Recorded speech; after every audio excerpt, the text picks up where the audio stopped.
रखना भैया, पाती लिख लिख करके देश विदेश में भिजवाई। एक पाती महाराज गुरु वशिष्ठ के आश्रम में पहुंची। गुरुदेव कहने लगे, हे राम चलो चल करके जनकपुर की शोभा देखेंगे। राम और लखन को लेकर के गुरुदेव चले तो रास्ता में एक शिला पड़ी मिली। तो राम सवाल कर रहे हैं कि हे गुरुदेव ये बताओ ये शिला काहे की है और क्यों पड़ी है। तो गुरुजी कहने लगे, सुनो राम, ये गौतम ऋषि की नारी है अहिल्या। महाराज पत्थर कैसे बन गई? तो कहने लगे, सुनो अहिल्या जो थी वो देखने में बड़ी सुंदर थी, नेक नहीं बहुत सुंदर।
अहिल्या के स्वरूप को इंद्र ने देखा तो इंद्र की बुद्धि भ्रष्ट हो गई और इंद्र कहता है चंद्रमा से, भैया एक काम करो, का आप मुर्गा बन जाओ।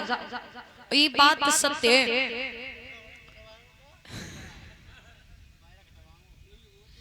नीच आदमी की नीच आदमी से मित्रता बड़ी जल्दी होती है। जैसे चोरी की चोर से, शराबी की शराबी से। मैंने उस दिन कहा था और बानो तो यहाँ लड़े गए, दो शराबी बैठे, एक सबसे आगे एक लास्ट में।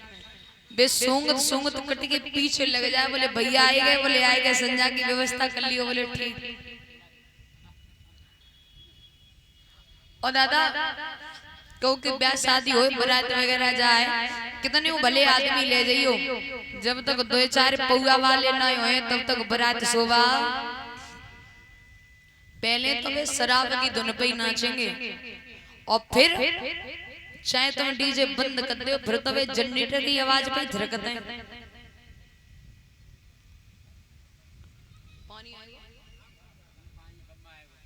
भैया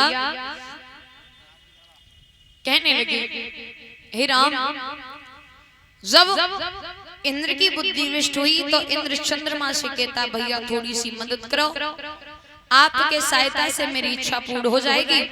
जवाब दिया, कोई बात नहीं, मित्रता किस काम की जो हम आपके काम ना आ सके। भैया चंद्रमा मुर्गा बन गया। गौतम ऋषि का नियम था, वो सुबह 4 बजे जब मुर्गा बांग देता था ना, उसी समय गंगा जी पर स्नान करने जाते थे। अब आदमी बहुत दिमागदार है वो। अब घड़ी टंगी दीवार पे और मुर्गा काट पीट के छौंक छाक के पेट में 6-10 बजे जगह 12 बजे जगह, कोई दिक्कत नहीं। बताओ भगवान की घड़ी छौंक के खाए गए। दादा ये दुनिया बड़ी विचित्र है। किसी के अंतिम संस्कार में जब शामिल होने जाते हैं ना, तो मिट्टी को हाथ तक नहीं लगाते, वहां घूम के आते हैं, फिर भी घर लौट के नाते आए के बोले भैया अशुद्ध है गए क्योंकि मिट्टी से लौट के आए हैं। और वहीं बेजुबान को जिसमें जान होती है उसे काट के रात के खा जाते हैं तब अशुद्ध नहीं होते, और जिसमें प्राण नहीं है उसे छूने से अशुद्ध हो जाते हैं। और ये बात सत्य है, जैसा होगा अन्न और वैसा होगा मन। बुद्धि जो है वो खान पान के आधार पर चलती है भैया।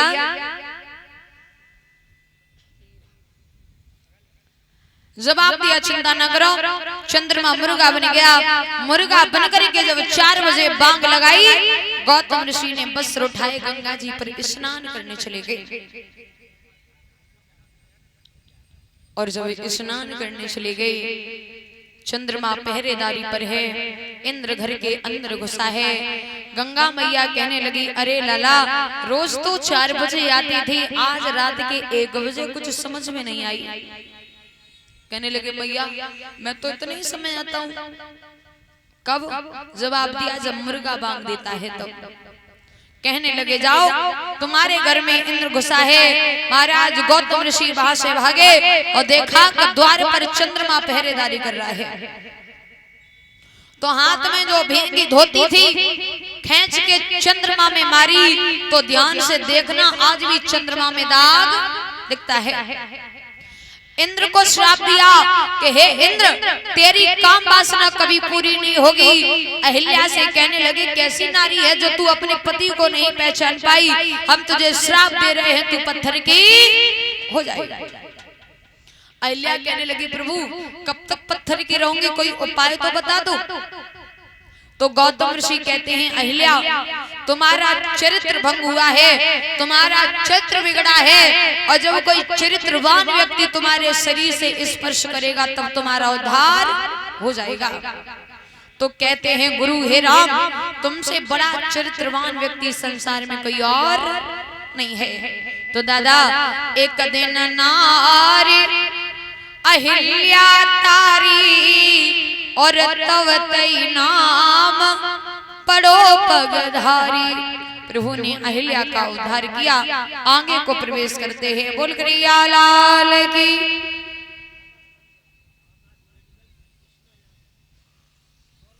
और 100 रुपए आकाश मेडिकल कृष्णा यादव भैया 100 रुपए सम्मान करें। भगवान से कामना है घर में सुख समृद्धि बनी रहे, ठाकुर जी का आशीर्वाद प्राप्त हो, ये भगवान से आशा आकांक्षा है। बोल कन्हैया लाल की। आइए एक छोटा सा भजन, उसके बाद कथा आगे सीता स्वयंवर की।